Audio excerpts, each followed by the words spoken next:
Vamos a reforzar y profundizar porque algo de esto vimos en el semestre pasado, ¿cierto?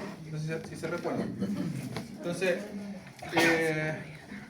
lo primero que tenemos que entender para identificar, ¿cierto?, a un paciente que está con algún tipo de menor de dolor, es primero evidenciar la definición de dolor. Ya esto está dado por la IASP, que es la Asociación Internacional para Estudios del Dolor, y esto está orientado principalmente a lo que es medicina humana, ya esta definición. Entonces dice que es una experiencia sensorial y emocional, que es desagradable, sin duda, y está asociada a una lesión real o potencial y descrito en términos de dicha lesión. Cuando dice que es una lesión real o potencial descrito en términos de dicha lesión, tiene que ver con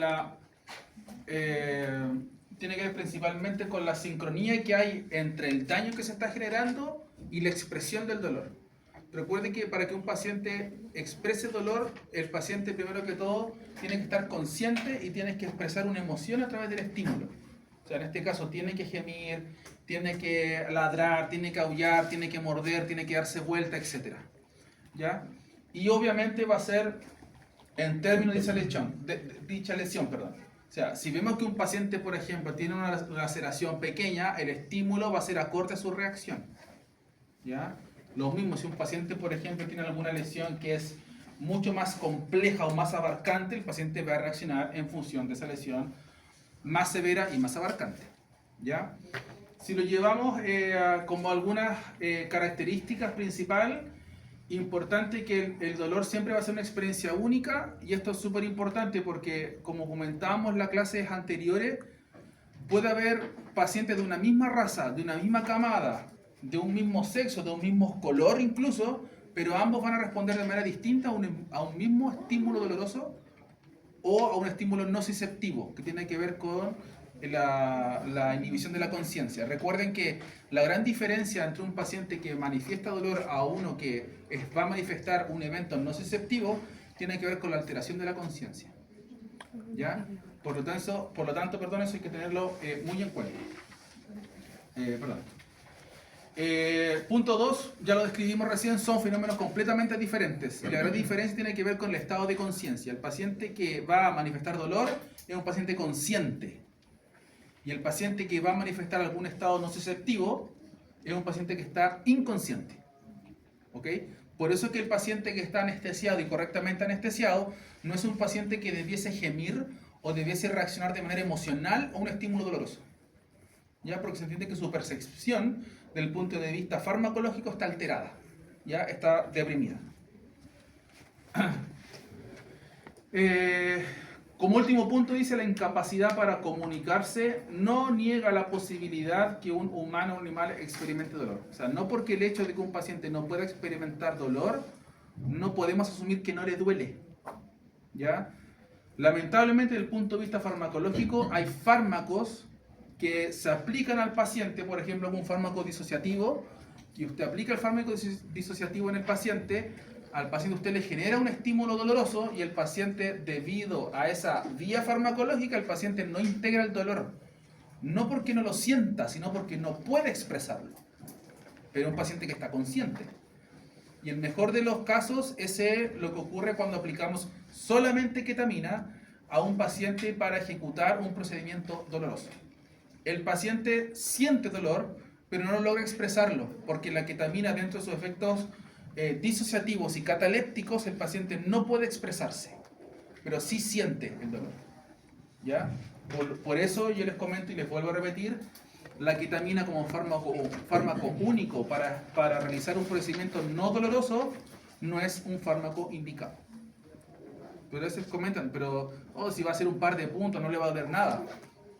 No, le va a doler, que no lo puede integrar es otra cosa. ¿Ya? Completamente distinta. Los pacientes ketaminizados son pacientes que están rígidos, ¿cierto? ¿Han visto pacientes ketaminizados? Rigidez muscular, están con cialorrea, son pacientes que no están atentos al medio, es que también están sus estímulos están sobredimensionados. Por ejemplo, tienen mucha percepción a los estímulos lumínicos, a los sonoros también. Entonces, generalmente si usted habla muy fuerte, el paciente reacciona. Si está con una luz muy potente, le molesta la luz, tiene fotofobia en pacientes ketaminizados. Profe, ¿un paciente con ketamina puede llegar a convulsionar? Puede llegar a convulsionar. De hecho, la ketamina es proconvulsivante en dosis por sobre los 2 miligramos por kilo de peso. ¿Ya? Así que tened cuidado con ello. Ahora, como una definición ya de la Sociedad Iberoamericana para el estudio del dolor y la geología, esta sociedad es fundada por colegas argentinos, pero ellos ya obviamente tienen un concepto de medicina veterinaria propiamente tal. Entonces ellos dicen que de igual forma es una experiencia sensorial aversiva causada por un rayo real que provoca una reacción motora y vegetativa de evasión característica para cada especie, individuo, etc. ¿Ya? Dos grandes tipos de dolor, adaptado y mal adaptado. No vamos a avanzar más con respecto a esto, porque esto ya lo vimos desde el punto de vista analgésico. ¿Ya? Sí, tener muy en cuenta que existen estos tres tipos de modelos de dolor, ¿cierto? El mixto, el reagudizado y en este caso, el cronificado. Y en la mayoría de los casos, el reagudizado forma parte del cronificado que se reagudiza. ¿Okay? Diferencia entre dolor y nocicepción, ya lo revisamos recién, pero lo vuelvo a comentar. La principal diferencia es el estado de conciencia del paciente. Ya lo vuelvo a repetir. ¿Okay? El paciente que está anestesiado va a percibir nocicepción. El paciente que está sin alteración de conciencia va a expresar dolor. ¿Ya? Por eso que dentro de los pilares de la anestesia salió la analgesia y se incorporó la antinocicepción. Eso lo habíamos visto parece en la primera clase, ¿cierto? Los pilares. Por eso que se cambió. ¿Ya? Entonces, ahora, a considerar no solamente en pacientes con algún modelo de dolor, sino también en pacientes que van a ser sometidos a anestesia. ¿Ya? Miren, la especie es súper importante. No es lo mismo anestesiar a un perro que a un gato. ¿Ya? Y como yo se lo he repetido muchas veces, un gato no es un perro chico. ¿Ya? A mí en lo personal, se lo digo muy honestamente, no me gusta mucho anestesiar gatos. ¿Ya? Porque son complicados. No me gusta mucho y cuando a veces me llaman, yo siempre pregunto, ¿perro o gato? Gato. Ya. No me gusta mucho porque son pacientes complicados. ¿Ya? Son pacientes complicados que no siempre son predecibles los efectos que van a tener frente a un medicamento, propiamente tal. ¿Ya? Por eso que obviamente estamos acá en este curso, para que ustedes pierdan ese miedo, ¿cierto? De poder hacer un trabajo bastante seguro. ¿Ya? Pero lo personal, se los confieso, no me gusta mucho anestesiar gatos. ¿Ya? Súper importante, recuerden que la especie también marca la diferencia desde el punto de vista metabólico. Ustedes saben que los gatos tienen una gran diferencia desde el punto de vista metabólico, ¿cierto? De los fármacos. Recuerden que hay una ruta que es deficiente, ¿cierto? En la conjugación con ácido glucurónico.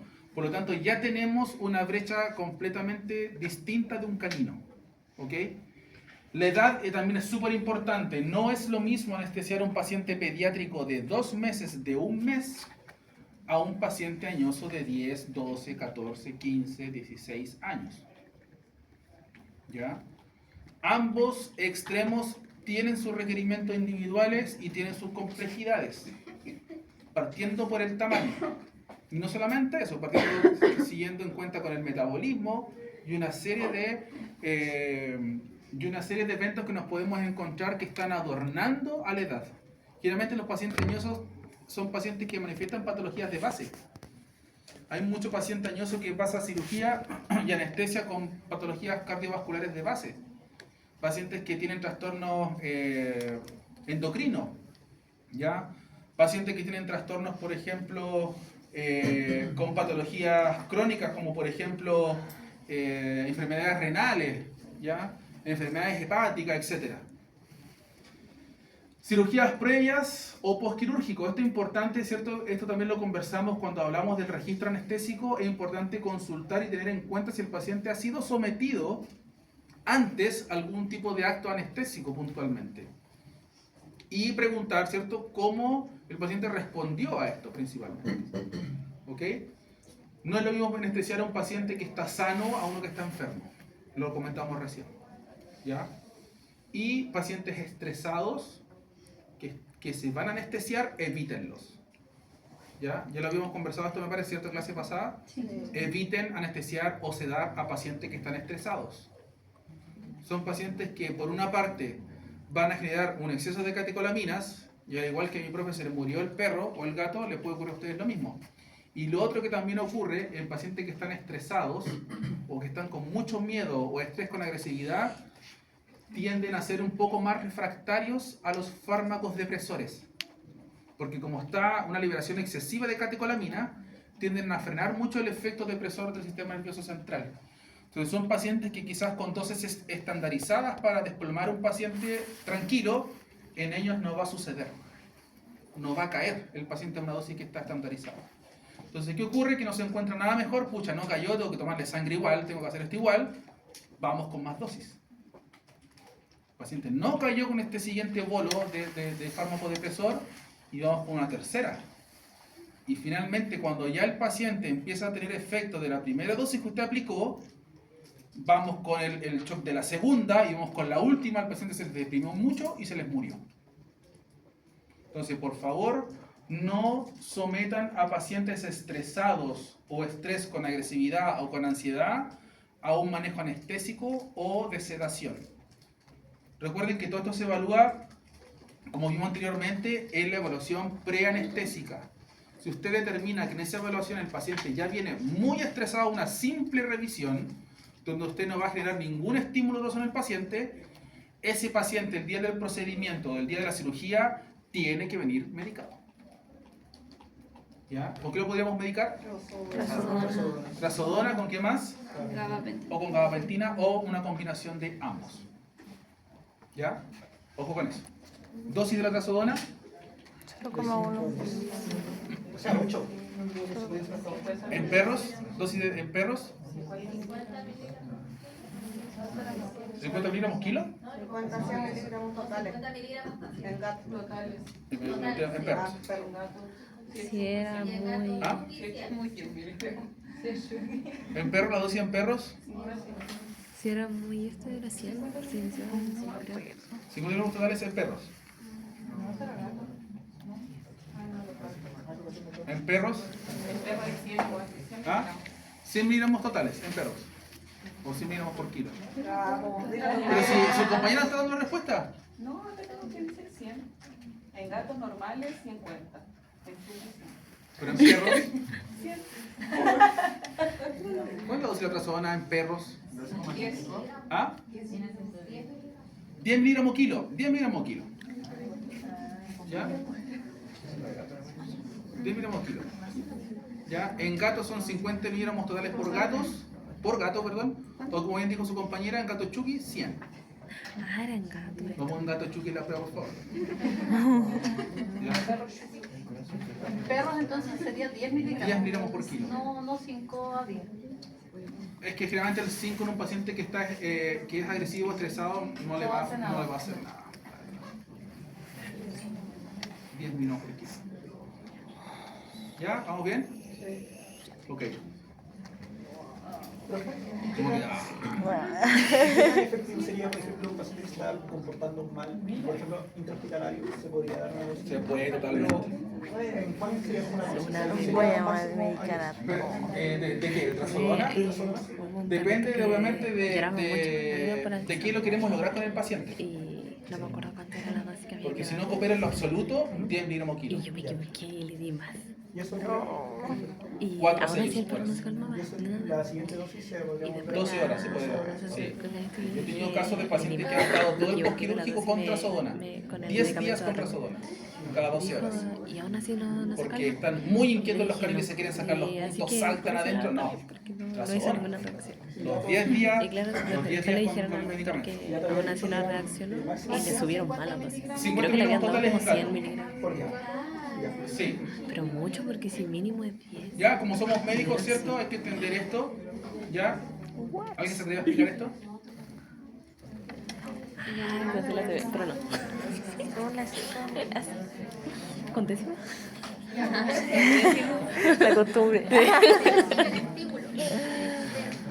mal que ahora pusieron ese prefijo de los números de cobranza, cuestiones así, me llaman demasiado. Sí. Me parecen cuestiones impresionantes. Ya, como somos médicos hay que entender esto, ¿cierto?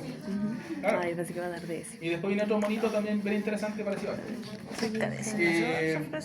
Lo primero que lo primero que tienen que tener ustedes cuenta es que todo el estímulo doloroso o estímulo nociceptivo se integra en el córtex o en la corteza. ¿Ya? Que va a pasar por una serie de fases de este estímulo, que va a ser un estímulo físico que se va a transducir, y finalmente la transducción lo que hace es que se cambie ese estímulo físico a una señal eléctrica, ¿ok? Que es captada por los nociceptores, ¿cierto? Ya habíamos revisado dónde hay nociceptores, etcétera. Ustedes ya saben el concepto de esto, vamos avanzando un poco más rápido. Luego la transmisión, como la palabra lo dice, tiene que ver con la transmisión de este impulso eléctrico, ¿cierto? Hasta el asta dorsal de la médula espinal, ¿ok? Y aquí es donde ocurre el fenómeno de la modulación. Y recuerden que la modulación, como la palabra lo dice, va a modular o va a acomodar esta señal eléctrica del estímulo nocivo y la va a interpretar acorde al estímulo por vía espinotalámica en la corteza. O sea, ¿qué ocurre? En palabras sencillas, si el estímulo doloroso viaja acá y le dice a la médula espinal en el asta dorsal, le dice, oye, ¿sabes qué? Esto es un estímulo 5, el córtex tiene que interpretarlo como 5. ¿Ok? Entonces, cuando ocurren alteraciones de ese tipo, nos encontramos con algunos signos clínicos como la alodinia y la hiperalgesia.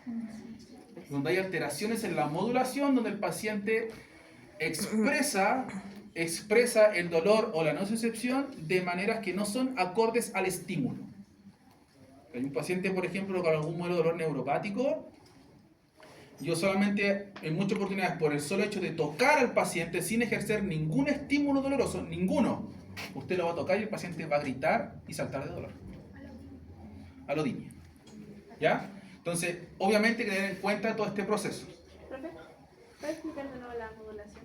Sí, claro. Mire, como la palabra dice, la modulación, este es un proceso que se genera en el asta dorsal de la médula. ¿Ok? Entonces, lo que hace la modulación es interpretar en la corteza el estímulo que viene externo y va a enviar la señal acorde al estímulo. ¿Ya? Acorde al estímulo. Por eso le digo, si usted, por ejemplo, no sé, se aprieta un dedo, su estímulo no va a ser, no me pasó nada. Y la falange fracturada, no me pasó nada aquí. No, eso es una alteración que puede ocurrir. Si yo me aprieto el dedo, mi ejecución y mi percepción cortical no va a ser, no. Lo más probable es que alguien va a sacar el dedo primero que todo, segundo le va a doler, ¿cierto? Le van a caer un par de lágrimas, ¿cierto? Porque es un estímulo que es doloroso. ¿Ya? Entonces la modulación se encarga de eso. Ahora, ¿por qué es importante la modulación? Porque hay fármacos que actúan a este nivel, en la modulación. Y lo que hacen es evitar la sensibilización central. O sea, evitan que la corteza exprese de manera distinta el estímulo. ¿Quién produce eso? Nuestra amiga ketamina. ¿Ya? Todo esto de los receptores NMDA, N-metildiaspartato. ¿Ya? Entonces, la ketamina hace eso, evita la sensibilización central, actuando en la asta dorsal de la médula espinal. ¿Ya? Interesante. Produce muy buena analgesia somática la ketamina. ¿Ok? Avancemos. ¿Vamos bien o no? Los veo medio así como chuta, estamos hablando en chino. No, ya se me pasó, Ok. Pero Percepción. pronto volverá. Dice aquí, las estructuras corticales integran la información. Sigan la lectura, esto es del libro. Las estructuras corticales integran la información que llegan de las estructuras medulares y supramedulares, ¿cierto? Y el córtex, la señal nociceptiva pasa a ser dolor. O sea, todo se integra en la corteza. ¿Ya? Todo se integra allí. Ahora, del punto de vista anestésico, les traje este ejemplo. ¿Ok? Muy sencillo. ¿Y qué es lo que ocurre acá? Ya, porque dijeron, Súper sencillo. no, así es fácil de entender. Vamos lento con esto. Fácil. Porque estas son las Claro. bases de la anestesia. ¿ya? Y vamos a entender cómo funcionan los fármacos, porque aquí en este ramo vamos a hablar de farmacología aplicada, ¿ya? No damos esos fármacos por encimita, no, lo siento, perdón, ¿ya? Pero vamos a hablar de farmacología aplicada en estos casos. Entonces, imagínense que en este caso, ¿cómo podríamos llamar esto? Un arcoíris. media luna. Pero supongamos que el opioide que está expresado con esto es una especie de barrera que le ponemos a nuestros pacientes desde el punto de vista farmacológico y que esto va a estar en diversas partes del organismo, ya cuando aplicamos algún analgésico. En este caso yo le puse un opioide para que fuera más fácil, cualquier opioide, ¿ya? Y a nivel de corteza vamos a tener, en este caso como el propofol, que va a ser simulado por estas ampolletas con un off y un on. Encendido y apagado para los chilenos. ¿Ya? ¿Ok? Entonces, ¿cuál es el fin de esto?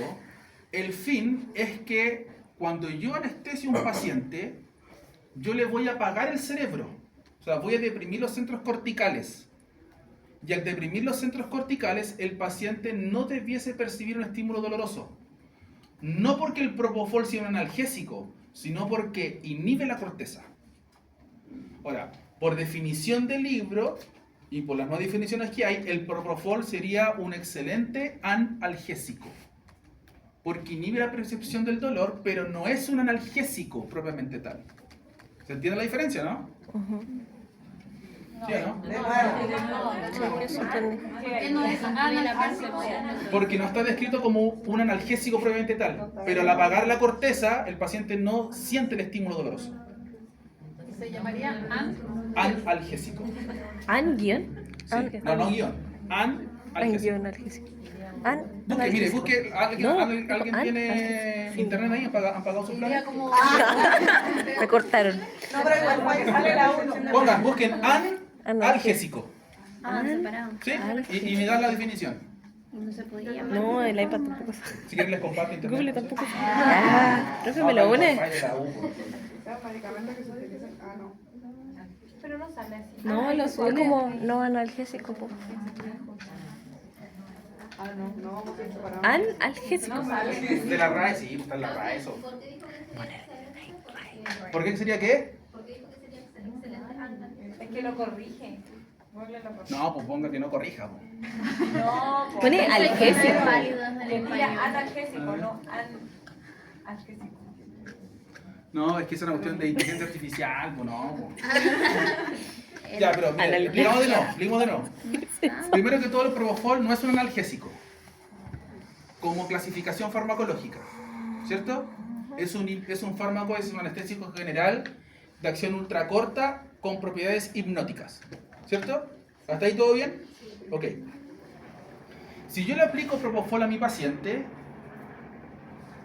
voy a generar una inhibición de la corteza, del córtex. Por lo tanto, mi paciente va a estar en un estado hipnótico profundo y yo puedo ejercer un estímulo doloroso y el paciente no lo va a percibir. ¿Sí o no? ¿Todo bien con eso? Entonces, pero eso no quiere decir que el propofol sea un analgésico. Porque no tiene propiedades analgésicas, sino solamente de inhibir la percepción de la corteza. ¿Ok? ¿Se acuerdan cuando notábamos cuando estaba la pizarra de Bart Simpson? Que si el propofol no es un agente analgésico. No es un agente analgésico. Pero por el solo hecho de apagar la corteza va a inhibir la percepción del dolor. ¿Ok? Pero no es un analgésico. ¿Ok? Entonces, el opioide sí. Los opioides sí son analgésicos. ¿Ya? Entonces, ¿qué es lo que se logra acá desde el punto de vista de la hipnosis y la analgesia? Cuando aplicamos un opioide, y aquí tenemos el estímulo doloroso, lo que se trata, desde el punto de vista farmacológico, es tratar de una u otra forma evitar que este impulso suba y se integre a la corteza y se exprese como un estímulo doloroso o nociceptivo. ¿Ok? Entonces yo tengo que ponerle trabas. Tengo que poner trabas farmacológicas para que el estímulo no se perciba a nivel cortical. Y el paciente lo exprese. ¿Se entiende, no? Sí. Ok. Saquen una hoja ahora. ¿Ah? ¿Cómo? ¿Qué? No, mentira. Se me falta el sueño. Se me falta la idea de lo que me cree. Sirve la conciencia. Correcto. Y el otro son barreras que Ay, sirven me para asusté y dije que me suena. Que llegue en este caso el impulso eléctrico, ¿cierto?, a los centros superiores. Son como bloqueos, ¿no? Sí, exacto. Son barreras que uno pone, los analgésicos. Porque en ese caso, si no, cualquier anestesia sería analgésico. Exactamente. Exactamente. Por eso que dentro de los pilares no solamente basta con la hipnosis. Tenemos que aplicar fármacos que generen una antinocicepción. ¿Ya? ¿Cómo? Diga la duda, a ver. Está ahí, el Propofol dijo, lo escuché ahí. Diga. Vamos. Lo va a preguntar en la prueba. Ya, avancemos. Ahí la oportunidad. Miren, esto es importante, súper importante. Esto vamos a ver con calma. Miren, vamos a hablar de inconsciencia y amnesia. Y córtex cerebral, corteza. ¿Ok?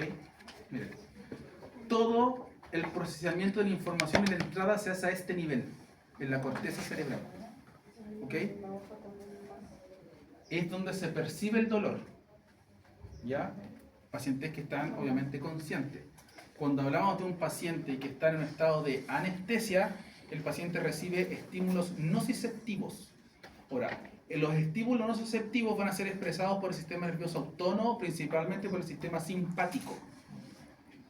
¿Ya? Por el sistema simpático, causando taquicardia, causando taquipnea, causando hipertensión arterial, entre otros eventos. ¿Ok? Ahora, cuando tenemos una falta de hipnosis, que la van a producir obviamente fármacos hipnóticos propiamente tal, nos vamos a encontrar con esta sigla que se llama DIO, que es el despertar intraoperatorio. ¿Okay? Lo que nadie quiere ver en un paciente que está anestesiado. ¿Ya? ¿Qué ocurre? Que el paciente va, en este caso, a expresar derechamente dolor porque va a salir o va a faltar plano hipnótico. Por eso es que es tan importante estar evaluando de manera constante la hipnosis del paciente cuando usted está haciendo anestesia. ¿Por qué? Porque desde que el momento de que el paciente empieza a salir del plano hipnótico, o sea, que ya su globo ocular no es ventromedial, usted lo empieza a centralizar, de que empieza a ver estímulos iniciales de palpebral hasta que el paciente se mueva, se despierte, o gima o aúlle, o sea, todos se tiran encima para firmarle y no se despierte, son segundos. Entonces, si usted no está en sintonía evaluando el plano hipnótico, el paciente se le va a despertar, porque usted no lo va a estar evaluando. Pues insisto, desde que el paciente derrote el globo ocular, si usted no está evaluando eso, desde que el paciente salga, en este caso, con reflejo palpebral, de ahí al despertar intraoperatorio son segundos. ¿Ok? Entonces, por eso es que uno muchas veces, ¿se acuerdan que en la clase pasada vimos todo el orden que uno debe seguir evaluando en un paciente que está anestesiado? ¿Ya? No puede decir, no, está ahí sentado todo el rato. No, pues se están evaluando cosas.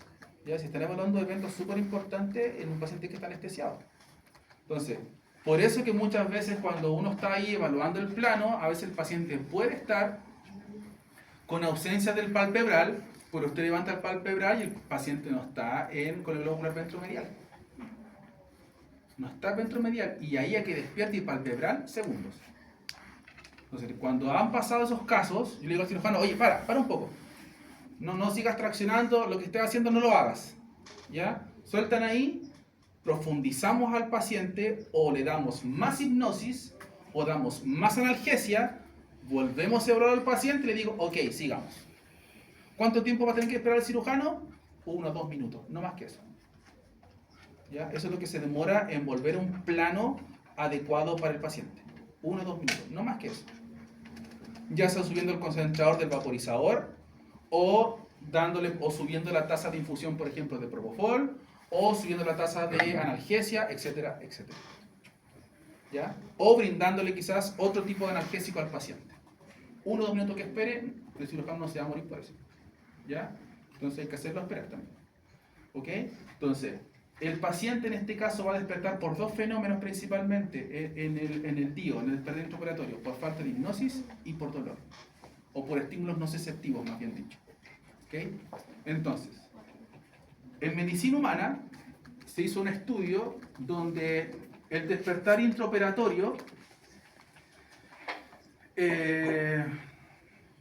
expresó que de cada 1000 anestesias, un paciente presentaba un despertar intraoperatorio, lo cual es muchísimo en medicina humana. De cada 1000 anestesias, un paciente se despertaba en medio de la cirugía. ¿Me has despertado acá en cirugía, cierto? Ah, sí, habían dicho. Sí. ¿En medicina humana? Sí. Ah, sí, pues, de veras que alguien contó. Usted, pues, ¿ve? ¿De cuando se comen perros? No, Es que yo vi cuando se comen perros, pero en un operativo. Ya. Pero A mí me da en la primera Entonces, fíjense, en medicina humana se describió esto por ahí por el 2004, que había un despertar de 1 en cada 1000 anestesias. Muchísimo. Muchísimo. Entonces dijeron, no, esto no puede ser. No puede ser así. Se dedicaron médicos científicos, ¿cierto?, a evaluar qué podían hacer para evitar esto. O cómo evaluar la corteza del paciente, porque lo primero que se va a alterar va a ser la corteza. Una vez que la corteza está, en este caso, más despierta, por así decirlo, viene el reflejo ocular, palpebral, el paciente se mueve, llora, gime, todo lo que ustedes quieran. Pero el primero que acusa es la corteza. Ahora dijeron, ¿cómo medimos eso? Porque nos daría más tiempo para adelantarnos hasta el despertar, obviamente, intraoperatorio. Entonces se desarrolló un monitor que se llama el monitor BIS, o un monitor que se llama el índice biespectral. Y lo que hace este monitor es que mide exclusivamente el plano hipnótico del paciente, a nivel cortical. ¿Cómo se mide eso? A través de números. Es un monitor, bueno, se pone una serie de electrodos en la cabeza. Esto también se hace en medicina humana, ¿ya? Entonces, hoy en día la tasa de DIO, la verdad que es muy baja. Estamos hablando de 1 cada 1 millón de anestesias aproximadamente. Es muy bajo, bajó muchísimo. Porque ahora, al tener este tipo de monitor de la hipnosis, el anestesista se podría adelantar hasta aproximadamente 1 minuto hasta que el paciente empieza a retornar con ciertos reflejos. Entonces ya me pasaría ya, o sea, me estaba diciendo el monitor que hay una actividad cortical, lo suprimo de inmediato y no me espero el tiempo hasta que el paciente haya palpebral, haya deglutorio, se quiera sacar el tubo, despierte, víscera afuera. Este monitor se ocupa de manera muy habitual en medicina humana y se ocupa también en algunos centros y hospitales veterinarios. El monitor BIS. No sé si aquí en la región hay monitor BIS, lo desconozco, ¿ya? Pero sí en otras regiones hay, ¿ya? Que se ponen los electrodos en su cabecita, ¿cierto? Igual como se ponen los electrodos del monitoreo cardiovascular, de la misma forma. Y con eso se está monitoreando el plano hipnótico del paciente. Mucho antes de que usted evalúe el reflejo palpebral, el godel, ¿cierto? La tensión de la lengua y la flacidez de la mandíbula. ¿Ok? Ahora, ¿ustedes creen que hay DIO en medicina veterinaria? ¿Despertar intraoperatorio? Mucho. ¿Saben cuánto es la relación? 199. ¿Cuánto creen que es la relación? Ay, no sé. ¿4%? 9 de cada 10. 9 de cada 10. 10 de cada 10. 10 de 10. ¿Cuánto creen que es la relación del despertar intraoperatorio en veterinaria? 7 de 10. 7 de 10, ¿su compañero? No, yo creo que más. 7 de 10. No, 10 de 10, todos se van a despertar. ¿No? 8 de 10. 8 de 10. 8. Yo creo que sí, porque es un poco. No, como 3 nomás. Sí. 3 de 10. Depende Un poco de la optimista, zona. no somos tan pencas. 45 de Que no vaya El a operativo, eso es, ¿no? 1 de 100. Ya, pero igual. Ahora, 1 de 100, lo cual es harto todavía. Mucho. 1 de cada 100 pacientes que son anestesiados despiertan en el intraoperatorio. 1 de 100. ¿Ya? Entonces todavía la tasa es muy alta. No han ido a operativo. Todavía es muy alta.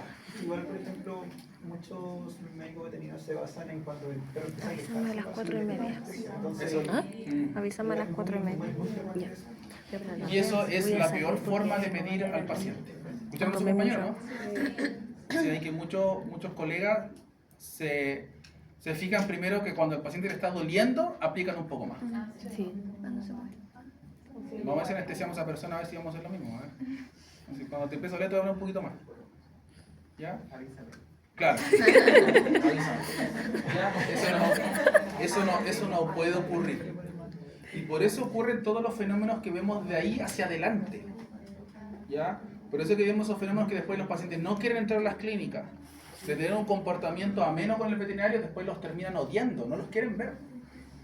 Los suben a la mesa, los quieren morder, los quieren ladrar. ¿Por qué? Porque lo vieron en plena cirugía ahí, vestido, haciéndole cosas, y el paciente recordó todo eso, ¿ya? Se enteró de lo que estaba ocurriendo y más encima lo recordó. Entonces el proveedor dice, uy, pobrecito, no sé qué le pasa ahora que no quiere entrar a la veterinaria. Se chanta en la esquina, ahí quedó. Y es porque muchas veces si ustedes empiezan a echar memorias atrás o de aquí para adelante, pues ya tienen la información, se van a dar cuenta que muchos pacientes tienen un cambio, hay un antes y un después de la cirugía. Muchas veces de comportamiento. Y es justamente porque pasa esto. Pasa esto. ¿Ya? Entonces, esto es lo que tenemos que evitar. Y hay que evitarlo a toda costa. Una cosa es que el paciente se mueva ligeramente. O sea, que, no sé, lo están justo moviendo, están haciendo algo doloroso y el paciente hace esto. Igual paramos la cirugía para evaluarlo. Pero otra cosa es que el paciente en un par de segundos se despierte, se quiera extubar, se quiera parar, se visera, eso es totalmente distinto. Profe, ¿y por qué hay pacientes que, por ejemplo, entran a la cirugía tan normal, empiezan a enfermarse, le dan los fármacos y como que caen de nuevo, pero muy fuerte, y después de nuevo? Por ejemplo, mi perra entró al traje y pasaba eso, que como que empezaba a despertar, le daban más, caía pero mal, y después volvía a despertar, y caía mal, y de hecho ya estaban preocupados porque cuando caía, de verdad caía muy mal. Ya, ahí es una pregunta que es bastante común y bastante habitual, lamentablemente. Y eso ocurre principalmente, bueno, primero que todo, podría verse ese efecto teniendo en cuenta cómo ese paciente ingresó a la anestesia, si estaba tranquilo o no, etc. Eso es lo primero. ¿Ya? Lo segundo tiene que ver con la estrategia anestésica que se utiliza, con las dosis de los fármacos, sus combinaciones, y con la estrategia analgésica que se ocupó también. ¿Ya? Ahora, recuerden que hoy en día hablamos que las tendencias anestésicas van en conjunto con bloqueos de la zona. O sea, si hay un paciente que el cirujano me dice, ¿sabes qué, doctor? Tenemos, no sé, una traje con exodoncia en un paciente, a veces no basta solamente con la anestesia general. Hoy en día tienen que haber bloqueos de las ramas mandibulares o maxilares para evitar justamente eso. ¿Ya? Y justamente al realizar estos bloqueos, usted va a poder disminuir los requerimientos de fármacos de mantención en su anestesia. Entonces, en ese sentido, yo no sé qué estrategia se utiliza, pero un despertar intraoperatorio generalmente son por malas dosificaciones o malas combinaciones farmacológicas, ya sea de anestésicos o de analgésicos. ¿Ya?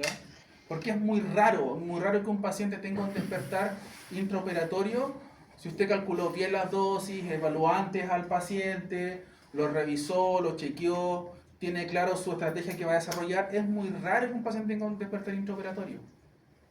Más problemas hay cuando no sabe cómo abordar eso. Y eso es lo que queremos sacar de acá en el curso, que nadie tenga miedo para anestesiar. Dígame. Los pacientes que ya terminan la cirugía y hay que despertar y despiertan con mucho polio y generalmente son los gatos igual por el mal. Sí. Sí. Los pacientes que despiertan con euforia o con disforia, que son eventos distintos. La euforia es un paciente que está consciente, pero está en un estado tan hiperreactivo que puede incluso morder al mismo dueño, morder y rajuñar a todo el pabellón, ¿es cierto? Orinarse, defecarse, etc. Y la disforia tiene que ver con un evento donde el paciente no está consciente de lo que está pasando, producto de la misma vía farmacológica. Generalmente la euforia se produce por mala analgesia y la disforia en algunos casos está acompañada de mala analgesia más dosis altas de fármacos disociativos, como la ketamina. Entonces, cuando se ocupan muchas veces dosis altas de ketamina para anestesiar a un paciente, el paciente va a caer igual, ¿ya? Puede que quizás se mantenga dentro de un plano relativamente estable en pabellón. Pero al momento de despertar, afírmense ahí. ¿Ya? Entonces, justamente el despertar intraquirúrgico va a depender mucho del plano hipnótico y la analgesia y las combinaciones a utilizar para estos fármacos, para este paciente. Un paciente debiese, primero que todo, un paciente que está siendo anestesiado, debiese despertar, o sea, ya cuando hablamos de despertar, hablamos que el paciente ya hay reflejo palpebral, ya el globo está centralizado, las pupilas están reactivas, por ejemplo, a la luz, y el paciente se empieza a incorporar. Estamos hablando de un tiempo que va desde los 10 a los 15 minutos como máximo, debe ocurrir eso. O sea, dentro de ese tiempo el paciente ya debe tener retorno del palpebral, retorno de la posición del globo ocular, debe ya estar consciente, atento al medio. Quizás todavía un poco tambaleante, pero ya atento al medio. Y lo más probable que extubado, ya en esa condición. Entonces, si eso no ocurre dentro de los primeros 10 a 20, yo diría 15 minutos como máximo, lo más probable es que se ocuparon fármacos muy depresores o en dosis muy altas, ¿ya? Entonces, a veces hay pacientes que están ahí 30 minutos todavía no despiertan, porque ni siquiera hay reflejos todavía. Están ahí tirados los pobres, 30 minutos ni siquiera todavía hay reflejos auriculares en los gatos, por ejemplo. Como dato. Los gatos, el primer reflejo que retorna una vez que el paciente comienza a salir de la anestesia, o incluso sirve también para hablar del plano hipnótico, es el reflejo auricular en los gatos. Entonces, ¿qué va a hacer usted? Con un lápiz puede ser, ¿cierto? Usted le introduce el lápiz no dentro del oído, ¿ya? En este caso, por la parte cóncava del pañuelo auricular, y le hacen un ligero movimiento, ¿ya? El paciente que está en un plano ya más superficial, que está saliendo de la anestesia, su orejita las mueven. Empiezan a mover. Y eso es lo primero que retorna, antes del palpebral y del reflejo ocular, y de la rotación del globo ocular. Los gatos, el primero que retorna es el auricular. Y ahí se van a dar cuenta, muchas veces el paciente hace reflejo auricular, mueven, y usted evalúa el Godel, y el paciente está con ventromedial, pero ya está retornando el auricular. Y de ahí hasta que retornen los otros reflejos son segundos, principalmente. Es rápido. Ahora, si un paciente, por ejemplo, debido al exceso de fármacos depresores, ya está comenzando, o debiese estar comenzando a despertar dentro de los primeros 10-15 minutos y el paciente no retorna, ¿ya? Lo otro que hay que tener en cuenta es que el paciente tiene que despertar solo, sin ningún tipo de estímulo, ni estímulo sonoro, ni zamarrearlo, ni aplaudirle al lado. Oye, ya, pues despierta, y empezar a llamarlo fuerte, ya, pues, Cuyito, despierta. No, eso no se hace. ¿Ya? Eso no se hace. Después viendo el video. A ninguno de nosotros que nos han operado, nadie nos ha despertado así. No, yo me despierto. ¿A usted sí? Chuta, que qué mala experiencia. Después de hacer la cirugía no, lo siento, no hay sábanas, no hay nada. Claro. De verdad, doctor, yo se lo juro. Y más encima se enojaban porque no despertaba luego. No. Demanda de la Qué mala experiencia. Y el operativo lo despierta así. Estaba soplando así. ¿Ya? Y hasta creo que te dan En la oreja. ¿Ya? Entonces, el paciente tiene que despertar calmo, tranquilo, sin dolor, sin euforia, sin disforia. Tiene que despertar como cuando ustedes despiertan de las mañanas. No. ¿Para una prueba? Pero en la mañana en Cualquiera. vacaciones, pues vacaciones. Relajados, En grifa. relajados. ¿Ya? O despiertan de la siesta de a media tarde, súper relajados ahí, 4 de la tarde. El paciente, Como el sticker el nuevo que paciente tenemos. posterior a una cirugía tiene que despertar calmo, tiene que despertar tranquilo. No puede ser despertado por estímulos que sean estímulos audibles, estímulos de tacto. Ya yo he visto, no voy a decir ni dónde ni nada, pero yo he visto gente que hasta le tira las colas. ¿Qué? ¿En serio? Se los prometo. Les tira la cola. Vamos. Dándole la cola a un gato, a un perro. Ya, aplaudiéndole encima, llamando por el nombre fuerte, ya, moviéndolos, amarreándolos, literalmente para que despierten. El único método que está indicado para estimular los reflejos del paciente y el retorno más rápido es cambiar la propiocepción del paciente. ¿Ya? ¿Y cómo se hace eso? Un paciente, al cambiar la propiocepción, vamos a estimular, ¿cierto?, los centros, principalmente los centros que tienen que ver con el espacio donde está ubicado el paciente, y Chuta dice con esto, me despierto. Pero de igual forma despierta calmo. ¿Qué es lo que se hace? Generalmente el paciente cuando está de cúbito lateral, ¿qué es lo que tiene que hacer usted? Lo toma por dorsal, no lo toma de las patas y lo da vuelta. Lo toma por dorsal, ya, de manera amigable, ¿cierto? Pet friendly, ¿cierto? Y lo da vuelta para que quede mirando hacia el otro lado, pero por lateral. ¿Ok? Ese paciente que cuesta que despierte, pero que cuesta que despierte después de los 15 minutos. ¿Ya? Inmediatamente se hacen esas maniobras. No va a esperar que se lleve y después lo hace. No. O sea, ese paciente que cuesta que despierte, cámbialo de propiocepción cada 3 a 5 minutos. Sin ningún problema. No le va a ocurrir nada. ¿Sí? ¿Cómo dijo? Lo repetimos. Paciente de cúbito lateral. ¿Ya? ¿Ya? Cúbito lateral, por ejemplo, derecho. ¿Ya? Usted lo toma por dorsal, no por las patas, por dorsal. Por ejemplo, si están las patas hacia mí, lo tomo por dorsal y lo giro para que queden las patas ahora mirando hacia allá. ¿Ya? Y fíjense que con el solo hecho de que ustedes hagan eso, en la mayoría de los casos el paciente ya se incorpora. Sí, pues, cuando le vayan a hacer la cirugía. Sale de inmediato. Pero es que ellos lo sacan y lo ponen de lado. ¿Por qué no podría ser por ventral?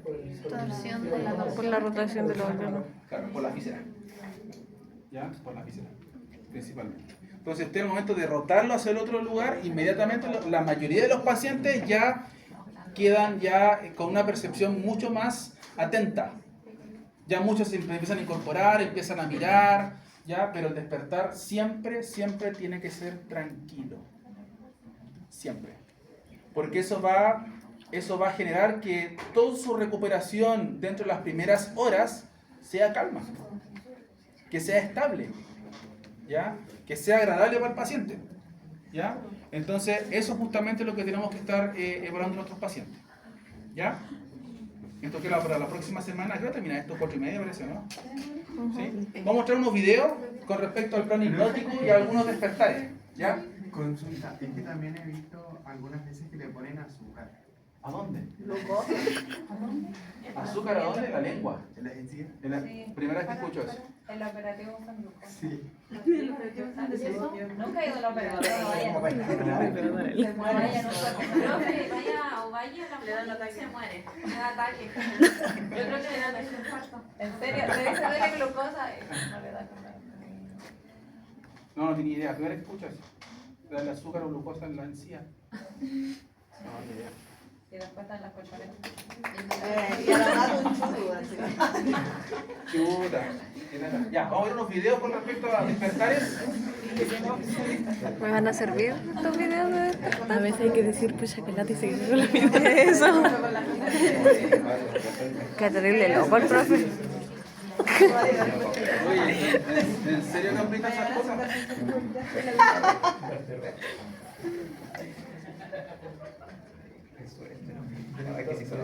Yo pensé que eso ya no existía. Ah, ¿qué se me dijo? Sí, sí puse alarma. Ahí está el relojito. Va a sonar.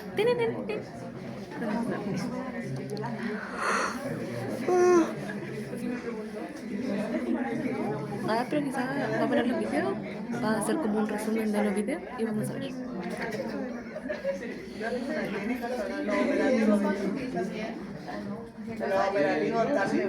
¿Qué hago? ¿Dónde hago práctica? Ahí en donde la... ¿Preguntar a Camila? Es que ahí... Está la doctora Loreta. Loreta se llama. No, ya no está. La única ¿Qué? que está la doctora Cata. En el hospital. ¿La que todo la tenía mala? No. ¿Y por qué? ¿Que todos se mueren? ¿En serio? ¿Por el ambiente? No sé. Es verdad que no estaba. La feña debe ser. La feña de Guti la versa, sí. Sí, a morir. Cada vez que. Despertares anestésicos, ya los procedimientos no me recuerdo, ya no me recuerdo, porque son despertares, 3 despertares o 4 despertares anestésicos, donde se van a darse cuenta cómo un despertar tranquilo en un paciente una vez que ya el paciente ya ha sido extubado. ¿Ya? Miren.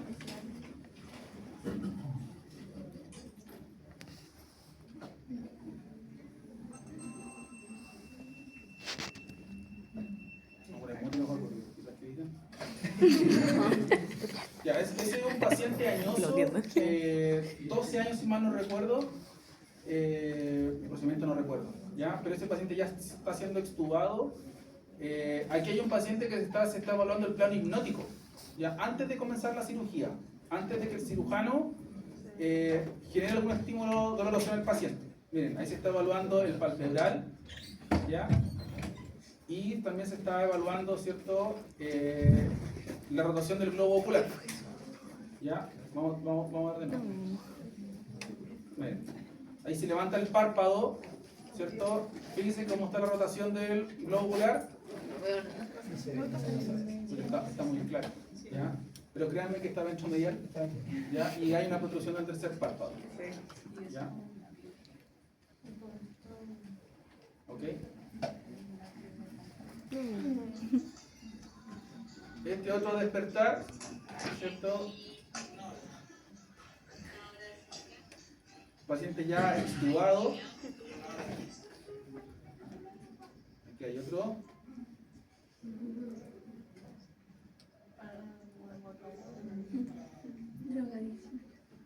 Paciente igualmente ya está extubado, ya está atento, ya están los reflejos palpebrales, globo ocular. Y si se dan cuenta, están así, están tranquilos.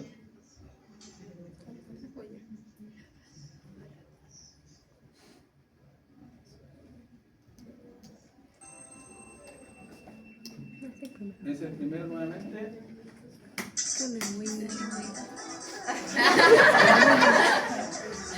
Motivation. Pero no hay que ponerle. Tiene que estar tranquilo,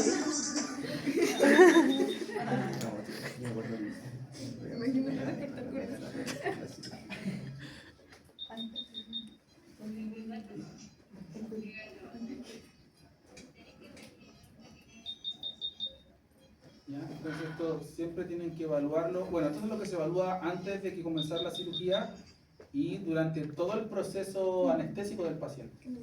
Tienen que estar evaluando el plan hipnótico. ¿Ya? Pero estos son despertares tranquilos en poanestesia.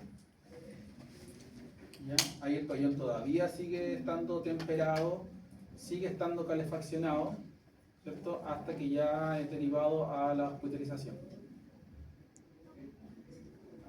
Vamos a buscar videos igual de despertares eufóricos, disfóricos, para que vean cómo un paciente, cómo es ese despertar, para que también ustedes lo puedan identificar. ¿Ya? Igual depende del tipo de la cirugía, me imagino que es dolorosa, ¿no? Sí, pero a pesar de ello el paciente igual tiene que despertar tranquilo. Ahora, recuerden que vimos en la clase pasada que había algunos pacientes que tenían tendencia a un despertar disfórico. O sea, ¿recuerden qué raza era? ¿Qué cosa? Los galgos. ¿Ya? Mencionábamos en la clase anterior que había pacientes que por raza tenían predisposición a un despertar disfórico. Eso ocurría en los galgos principalmente. Entonces, si yo tengo ese antecedente, que los galgos van a generar un despertar disfórico, lo que se puede hacer es que una vez que el paciente, antes de extubarlo, se podría ocupar una dosis muy baja de propofol para el despertar. O sea, ¿qué dosis tan baja? Un 25% de la dosis de inducción. ¿Ya? Entonces el paciente, vamos a tirar matemática. El paciente pesó 1 kilo, ¿cuánto tendríamos que aplicarle? 0,25 ml. 0,25 ml al momento de que el paciente ya esté retornando y vayamos a extubar. El paciente que tiene antecedentes de disforia, el propofol sería uno de los fármacos indicados, 25% de la dosis de inducción, no más que eso, ¿ya? Para que el paciente tenga un despertar más tranquilo. Yo recuerdo que cuando estaba en el intercambio, allá se veía mucho el tema del corte de oreja. Y los perros que se le hacía el corte de oreja, los Buenos Aires específicamente, tenían que tratar súper mal y no porque generaba la cirugía como tal. Entonces siempre como que latinizaban los campos, se golpeaban. Exacto. Ya chicos, eso. ¿Alguna duda? ¿Algo?